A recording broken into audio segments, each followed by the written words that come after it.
Hi, fantasy fiction fans, and welcome to Myth and Magic, a fantasy writer's kit bag. I'm fantasy writer Neil Mack, the author of Moondog and the Reed Leopard, and I want to share my love of folklore, local history and nature mythology with writers and creatives like you on my regular podcasts. It's designed with fellow indie publishers and writers in mind, but all fans of fantasy fiction are very welcome to join in. In my fantasy writer's kit bag, writers, artists and creatives will find lots of ideas and discussion about things such as potions, dark arts, fabulous creatures, folktale studies, nature lore, and the interesting history behind the myth and magic that underpins our understanding of the fictional universe.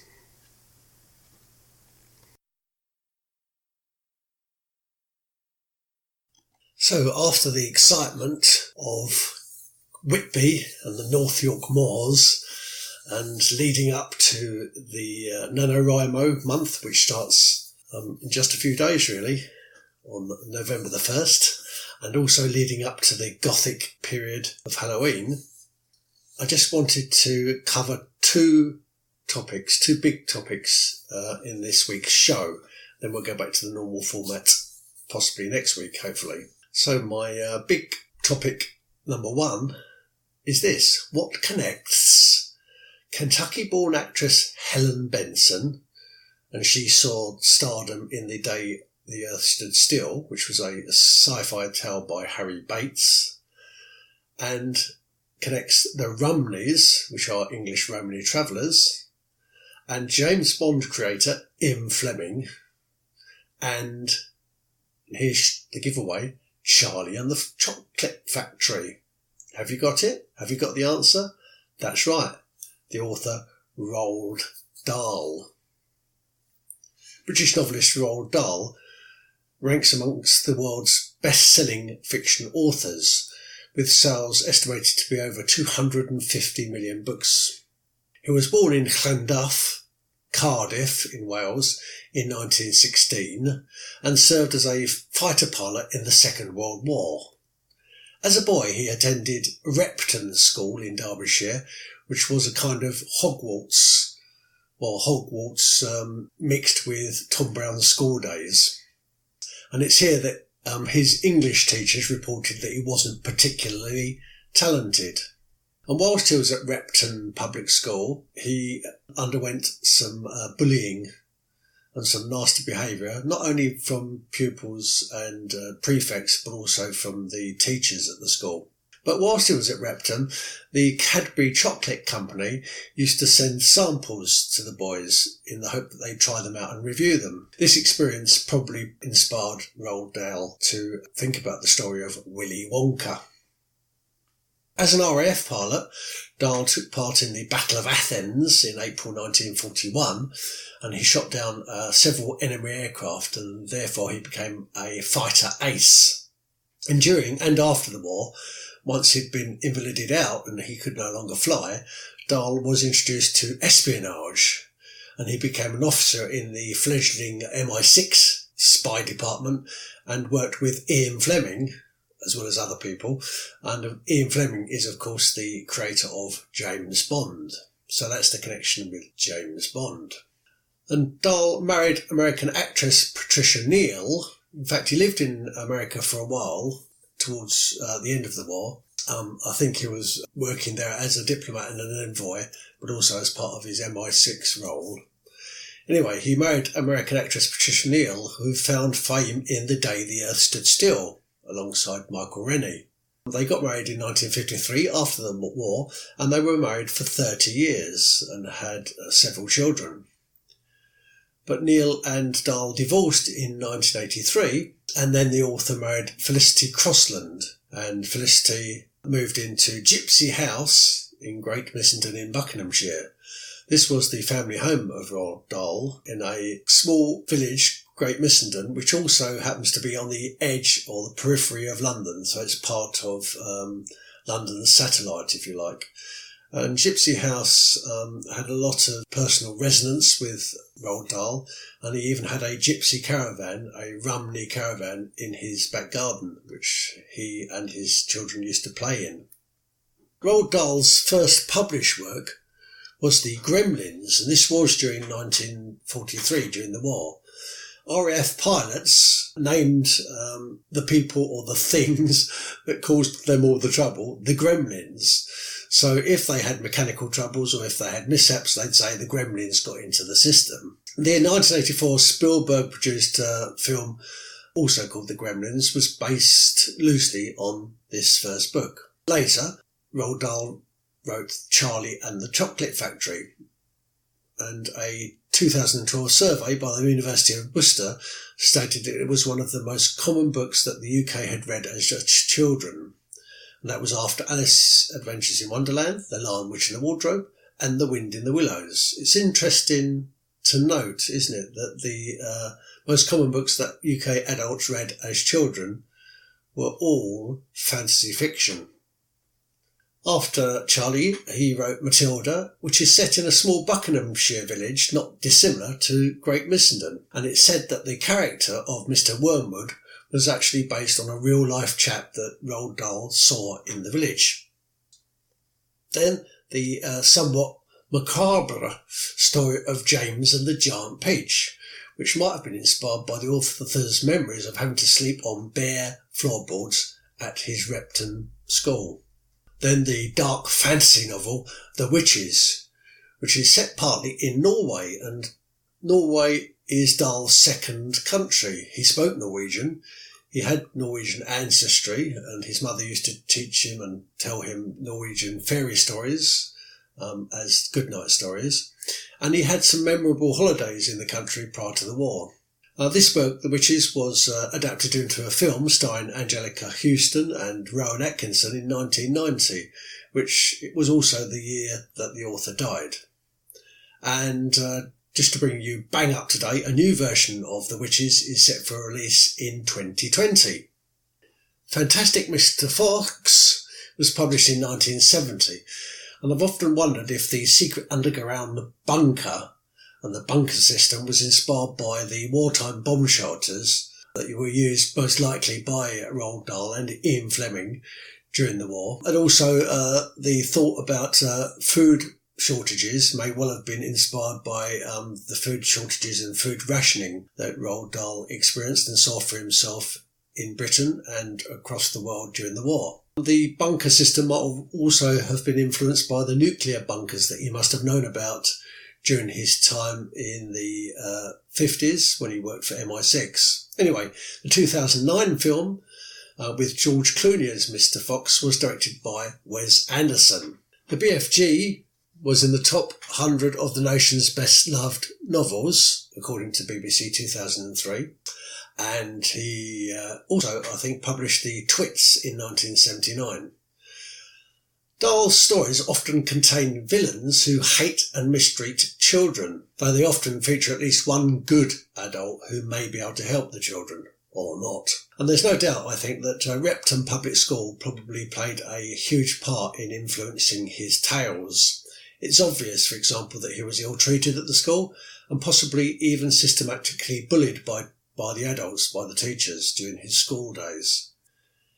His protagonists are often poor orphans, and I think he might have felt like an orphan when he was away from home and unable to make much sense of the English public school life. And of course he must have met people from much higher rank than him, and so class-conscious themes are also explored. He must have felt slightly out of place because he was part Norwegian. It's likely that at times in his life at Repton, or during the war years when he was on active service, he experienced or he saw at first hand deprivation and hunger. And so food and the promise of food are regular motifs in his books. And you'll see that often bad people are portrayed as gluttons. Dahl is famous for his inventive wordplay, and I think that if you're an author, you have a responsibility to at least create a few new words. People often frown at this, but that's what our job is. We're word crafts people, and therefore I think our job is to take a word and craft with it. So wordplay was a key element to his writing, and he would often invent new ways of thinking about words by scribbling down ideas and then swapping letters around. He'd often use spoonerisms, for example. He loved to use onomatopoeia, and so, for example, you know that something that's described as lick swishy or delumptious is good to eat. His best known made-up word might well be scrumdiddlyumptious, which I've used in my family with my daughters for all of my life as a father, and in Britain it's used quite regularly, really, to mean utterly delicious, scrumdiddlyumptious. But Oompa Loompas have also entered the world's vocabulary, not necessarily in a fair way, in a derogatory fashion as a shorter person. While he was still a youngster, his mother, Roald Dahl, would relate traditional Norwegian myths and legends from her native homeland, Norway, to Dahl and his sisters, and I think this gave him his magical dimension.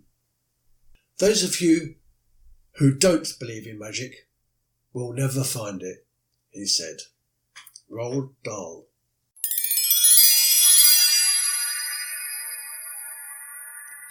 My second big topic for this week's special, slightly shorter but more intensive show is about the differences between a county, a shire and a duchy. So oddly, I live in the county of Surrey in the town of Staines. But the Staines is actually in the ancient county of Middlesex.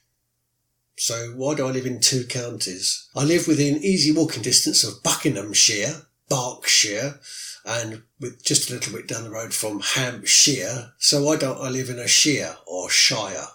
So in this topic I wanted to discuss the differences between a county, a shire and a duchy.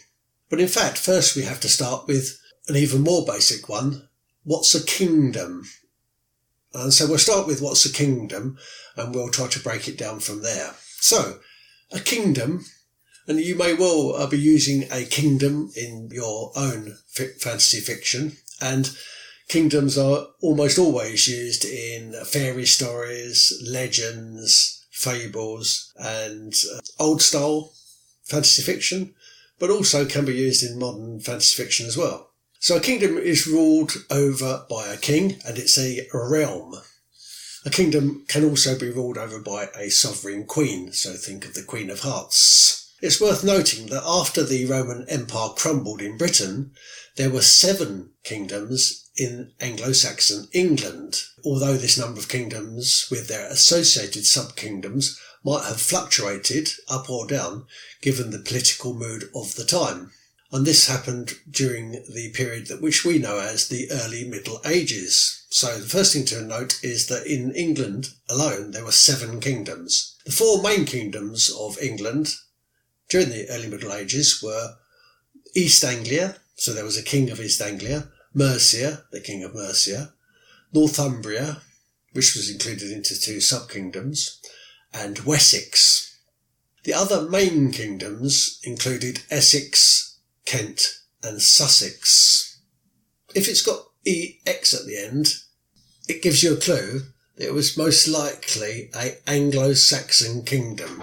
There were at least another 15 sub-kingdoms, one of which was Surrey, and it was ruled over by King Thrithelwald, who was probably the founder of our local abbey here at Chertsey.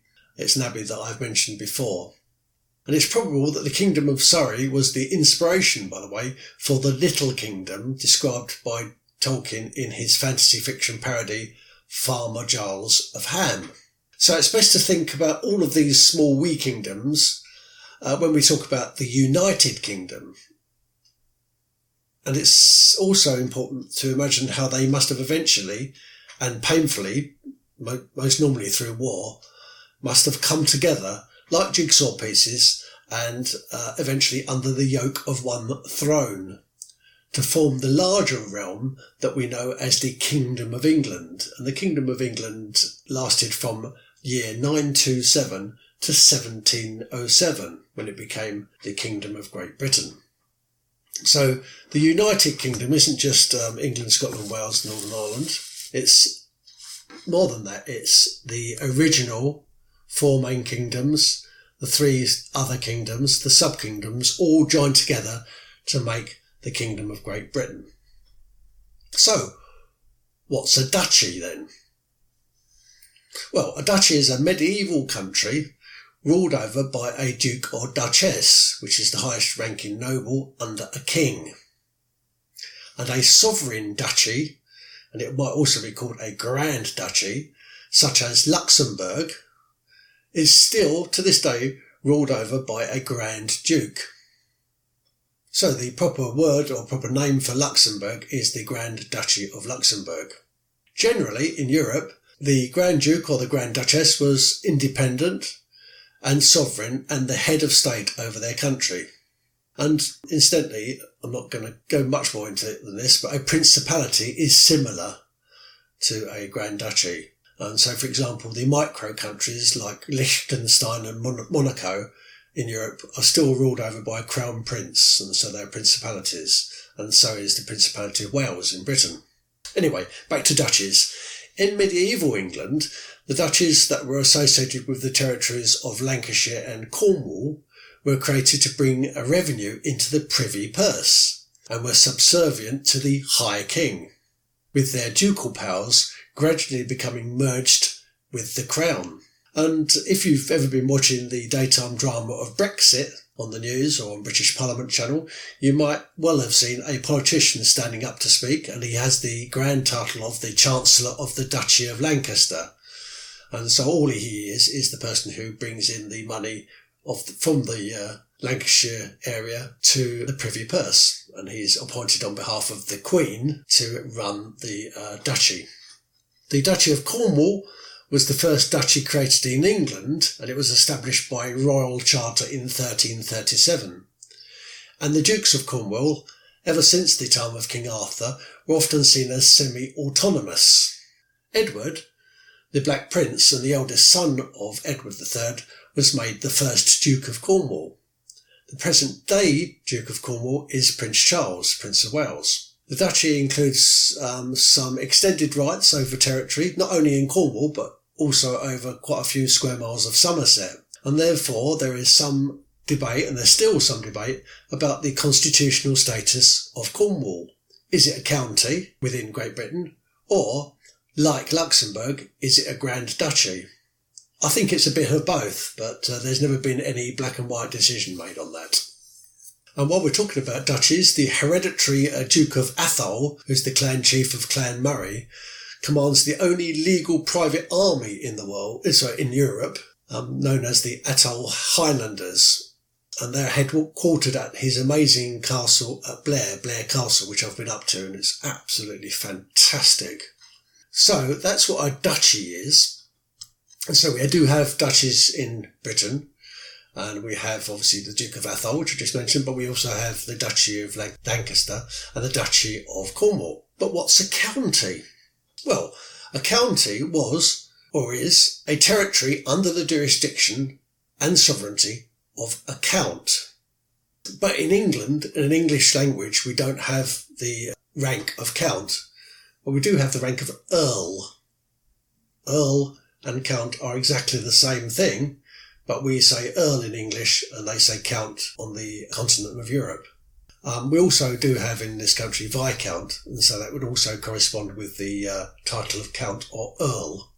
So a county is a territory under the jurisdiction of an earl or a viscount. When the Normans conquered Great Britain, or the British Isles, they found that the Saxons before them had already established administrative districts known as shires.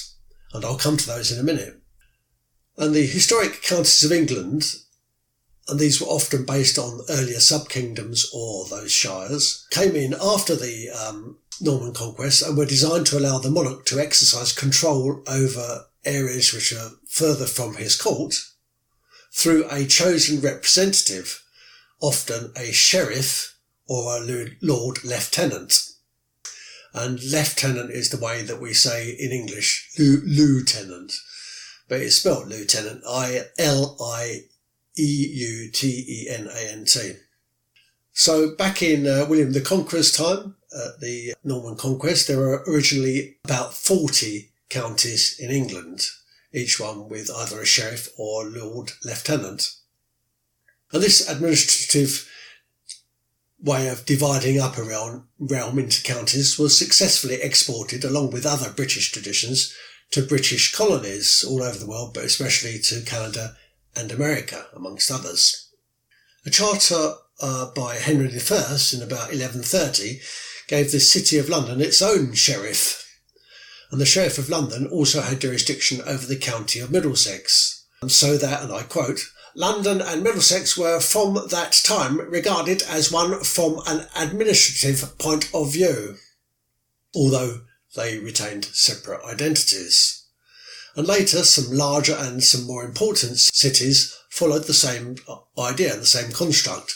So, for example, Bristol was created a county in its own right by Edward III in 1373 and became the County of Bristol. A sheriff, which comes from the joining of two words, shire and reeve, is the sovereign's judicial representative in a county, while a Lord Lieutenant is the sovereign's personal and military representative in a county. So let's have a look at sheriffs first. Under the terms of the Sheriff's Act, which incidentally is an English act of law, not an American one, a sheriff can raise a posse, and I think if you've seen enough cowboy films you know exactly what that means. But it's defined in English law as the power to take the county with him in pursuit of a fugitive. The Sheriff of Nottingham is probably our best example of an English sheriff. He's the main antagonist in the legend of Robin Hood, and in the movie Robin Hood, Prince of Thieves, he's played by Alan Rickman. He's portrayed as the Grey Wolf in the Disney version of Robin Hood, and the character appears in the Sisters Grimm books by author Michael Buckley. And in fact, there's even currently a present-day real Sheriff of Nottingham, and his name is His Honour Jonathan James Tier of Oxton. So let's turn to Lord Lieutenant. Until 1871, a county could and did raise its own militia. So these were unprofessional fighting men, and unprofessional, I mean they didn't get paid any wages, but if there was an emergency, they would obviously take up their arms and fight for the king. Historically, the responsibility for these local militia lay with the Lord Lieutenant of the county, who had a military rank which was equivalent to a general. Over time, these militias became known as yeomanry or army volunteers, though the Lord Lieutenant retained command of his forces. His forces later became county territorial forces, and in 1907 part of the Volunteer Reserve Force of Great Britain. And at that stage the role of Lord Lieutenant of the county became largely ceremonial, although he still wears the uniform of a general with slight differences. He mainly just does ceremonial activities. He always will be the person who represents the county if the Queen visits the county, for example, and he does other big events. There are currently about 100 Lord Lieutenants, and my one for the county I live in, Surrey, is Michael Moore Mullineaux. When the first county councils were set up in 1889, they covered newly created entities known as administrative counties. And at that stage, much of the historic tradition of the original context of a county, i.e. it was ruled by an earl, and it had a sheriff, and it had a lieutenant, a lot of those traditional ideas was lost in 1889 when the administrative counties were set up.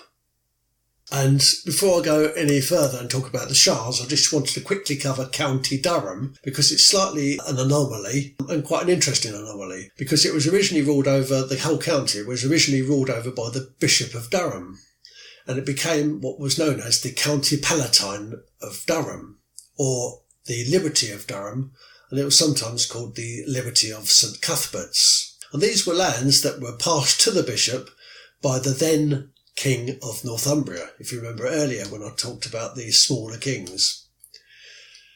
But in 1836, the jurisdiction of the County Palatine became vested in the Crown of England, and it lost its special place as a County Palatine and ruled over by a bishop, but it still contained in it the historical values of that, which is why it's still to this day known as County Durham. So, last of all, what's a shire? And you'll know the word shire because it's used a lot in Lord of the Rings, and you may also live in one, because there are shires in the United States of America and Canada and Australia and some other colonies. So a shire, incidentally we say shire, S-H-E-E-R in this country, but it's exactly the same thing. A shire originally meant a settlement in Anglo-Saxon. I mean, it became used as a local government area or administrative area from about 1086. So that's after William the Conqueror, when he'd sort of settled down, when the Normans had settled down and they started to administer their realm. Shires were governed then by an elderman. And we still have that title in British politics. It's called alderman, A-L-D-E-R-M-A-N. And also in the later Anglo-Saxon period, shires were ruled over by a royal officio known as the Shire Reeve, which was already covered. Shires were commonly divided into hundreds, which are smaller units. And in Scotland, which was barely affected by the Norman conquest, the word shire prevailed. So that's why you'll find much more shires in Scotland than in England. So, let's see if we can sum this up. What's the difference between a county, a shire and a duchy? So, in summing up, as a general rule of thumb, this is what you have to remember. The former kingdoms were merged after wars to become one realm. So if you picture Westeros and you picture the whole setup there in Game of Thrones, there will be eventually one king, but at the moment there are 2 or 3 kings fighting each other to try to find out who's going to be the biggest power in the land. There are smaller kingdoms, sometimes they merge, and then eventually, after lots of fighting, it becomes one realm. But a duke retains some land and some power, and that's what a duchy is. And counties become earldoms in the United Kingdom because we don't count the word count, because we consider earl to be equivalent to count. I suppose you could really call them earldoms, but we call them counties. Incidentally, the wife of an earl is still a countess, so that still works. And counties are not known as shires because they superseded them, and anyway, probably they had their own king, or at least a sub-king. So Kent, for example, was a kingdom, so it therefore did never become Kentshire. And similarly, the Duchy of Cornwall has a duke, so it never became Cornshire. So I told you where I lived at the beginning. I said I lived in the county of Surrey, which was once a kingdom, so it's not called Surreyshire. It's a little way from 3 shires though, Hampshire, Berkshire and Buckinghamshire. So all of those were obviously split up by the Normans. And my postal county, if there is any such thing, is Middlesex. And we do write that on our letter headings when we send off letters. Middlesex was an ancient kingdom set up even before the Anglo-Saxons, and it now no longer exists as a real county anymore, but it's still called a postal county. So that's it. I hope it's not too difficult. I hope it's not been too boring. If you look at the show notes, you'll see some pictures and a little bit more of a breakdown to understand it. And don't forget, when you're writing your fantasy fiction and you're creating a fictional world, think about what it is. Is it a kingdom? Does it have a king, a sovereign king or a sovereign queen? Or is it perhaps a duchy, with a Grand Duke or Grand Duchess? Or the area, like in my first book, The Last Music Barrier, might be a bit lower down, and it might still be, for example, a very large shire. Good luck with your fantasy fiction, and I'll see you next week.